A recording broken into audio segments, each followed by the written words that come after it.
tey dañ fi ñëwoon ndax ñu ngi jublu 142e appel de Seydina Limamou mu nekk appel boo xam ne dafa am solo trop moo taxoon ñu ñëw tey fii si ëtt xalif général des Layènes pour wan ko ne ñun dañ bokk si moom si njabootam lañ bokk di findal loolu ndax ñun balaa tout ñoo ngi am suñ siège mu nekk Almadies donc au cœur même des Almadies donc non seulement dañu ñëw parce que si lañ bokk mais dañu ñëw aussi en tant que opérateur mu doon loo xam ne mooy suñu liggéey mooy suñu métier di tax télécommunication yomb nekk de qualité bërki démb rek lañ doon inauguré suñ millième site 4G donc suñu réseau en l'espace de 2 ans diggante 2 ans yi presque dañ ko moderniser innover ko te loolu yëpp pour teg ko si loxo askan wi pour ñu koy mun a jëriñoo mu nekk jëriñ boo xam ne qualité la doon mais abordable ñu jublu nag événement religieux bu am solo muy 142e appel donc bu ñu ko jubloo ñun dañuy ñëw indi suñu réseau mais surtout dañuy ñëw indi aussi suñu contribution indi ñun loo xam ne mun nañ ko jàppale autorités religieuses yi mu doon loo xam ne jàppale bu ndaw la rek parce que xam nañ ne loo munti indi tamit soxla yi moo ëpp fuuf donc mun ñu dop soxla yëpp donc dañ indi rek pour wane ne ñun dañ bokk si njaboot ji dañ bokk si famille bi ba pare ay dëkkandoo lañ ay taalibe lañ ba pare aussi dañ am benn volet bu ñuy tuddee responsabilité sociale d'entreprise boo xam ne lépp loo xam ne ñor na askan wi ñor na société bi ñun waa Free dañ ci taxaw di si ñaq di si dox di si liggéey looloo taxoon ñu ñëw fi tey di leen gërëm nag di leen sant parce que nu ñu tertoo nu ñu accueillir vraiment weesu na suñ njort donc di leen gërëm di leen sant di ñaan bés bi ñu jublu yàlla na fi yàlla def ñu dugg seeg bisimilahi rahmaani rahim génn ceeg alhamdulilahi rabil alamin di leen gërëm di leen sant. ci wàllu couverture tamit lu am solo la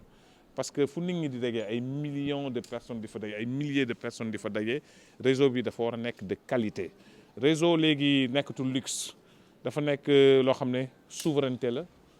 dafa nekk loo xam ne sécurité la te ñun opérateur dañu am licence boo xam ne. nguur bi moo ñu ko jox du licence privée seulement mais licence aussi boo xam ne dañ ñu délégué benn service public boo xam ne dañ ko war a dox nu ndox mi ñëwee courant bi ñëwee fi leneen war a fi ñëw noonu la fi téléphone bi internet bi war a ñëwee dañ nekk nag opérateur boo xam ne mi ngi investir di investir ci réseau bi donc bés bu mel noonu bu jotee dañu war a teew indaale suñu solution télécommunication bëri nañ trop muy téléphone di internet aussi di mobile money transfert xaalis parce que yooyu yëpp dafa bokk aussi si askan wi nu ñuy dundee donc loolu am nañ ko solution boo xam ne moom la ñu wooyee free money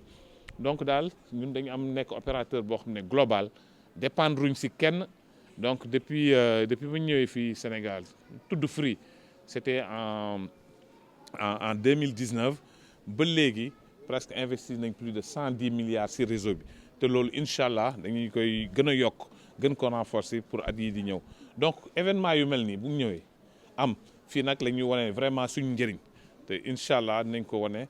nekk à côté des autorités religieuses ici et puis def le tout pour que vraiment appel bii ñu jublu mu nekk appel boo xam ne télécommunication vraiment dina nekk au rendez-vous. sunu wéyjur sunu xalifa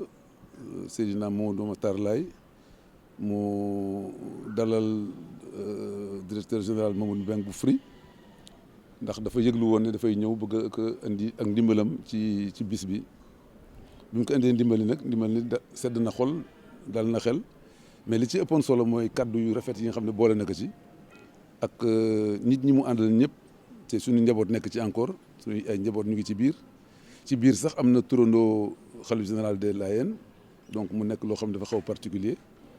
loolu daal moo doon illa ji te ñu kontaan ci vraiment dalal ko ci suñu kéemtalaay kantan mooy dalalu julit ak moroom julitam wax ko mu agsi ak jàmm dal ak jàmm mais ñun bi nga ko dalalee ak jàmm mu agsi ak jàmm indil nañu kaddu yu jàmm kaddu yu tegginu kaddu yu vraiment yu tegginu yu islamé aussi yu sant ci suñu borom et di leen ñaanal yàlla may leen sutura li nga xam ne moom leen seg seen ndodd muy résultat yu baax muy réseau yu baax muy liggéey bu mucc ayib yal na leen ko yàlla defal te mu nekk ci jàmm mu nekk ci bañ nekk am benn féewaloo ci war ma yonent bu tedd bi et puis bis bi ñu jëm aussi yàlla defal na ci jàmm ba nga xam ne luñ ci am ci ngëneel rek ñu bokk ak Sénégal yëpp mu indi fi jàmm ak salaam. waajtaay bi nee naa la waajtaay bi ñun amuñ ci tiitaange parce que xam nga nit buy def ngir yàlla lu mu xat-xat suñu borom dina ko indi ndimbalam xanaa ngay def ngir sa bopp mais booy def ngir yàlla soo kante ne am nga yaqin ne suñu borom moo tax ngay def jëme ko ci jàmm ñi yàlla dina indi ndimbalam loolu moom amul jeexi jaax c'est que nag booy gàttandu ay nit foog nga am appréhension ndax nit ñi bu ñëwee suñuy dellu dinañ delloo ak xol bu sedd loolu ñu ñaan suñu borom mu may ñu képp ku fi ñëw rek booy dellu nga delloo ci alhamdulilah rabbil alamin et puis liñ fi ñaan mu yóbbaale ak yokkute wàññi fi parce que kenn du ne kenn du gën a àdduna mais mu wàññi ndéegi ci demin bi mu amee ci mbas mi suñu borom suñu nammee jël yàlla nañ jël ci jëlin bu rafet bu ñu yóbboo foofu mu teral ñu àjjana suñu tooñ bari na ñoo ngi njëggalam rek la ñu yaakaar pour dem àjjana su loolu nag yàlla na ko yàlla defal ci bis yu mel nii moo tax yàlla aussi di la gën a yërëm di la gën a ne sama jaam bi kat mi ngi tegu ci siraatal mustaqima yàlla nañu yàlla def ñu def ko ci defin boo xam ne neex na ko te kii na daal mais waajtaay bi daal amul solo daal waajtaay bi amul solo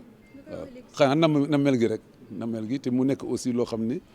mooy premier événement boo xam ne sunu xalif général des Layènes bii di Pape Seydina Mamadou Matar Laye mooy premier événement am et puis muy événement bi gën a màgg suñu kër ñu koy def ak mbégte mais ñu koy def ak tristesse mais tristesse la rek maanaam ak wéetaay la parce que yàlla mënuloo mu jëlal la dara nga naan da nga ci siisoog leneen bon mais loolu ñaari leen boole daal parce que dafa jigeyaatu trop mais nag comme ki jiitu loolu moo doon waxam mooy lu mu man demee rek gëm leen yàlla ngeen doxal li nga xam ne mu yàlla bëgg ci kaw suuf donc luñ ci gën a def gën a baax rek moom fu mu nekk mu gën a kontaan waaw yàlla nañu ci yàlla defal jàmm yóbbuñ ci jàmm asalaamaaleykum wa rahmatullah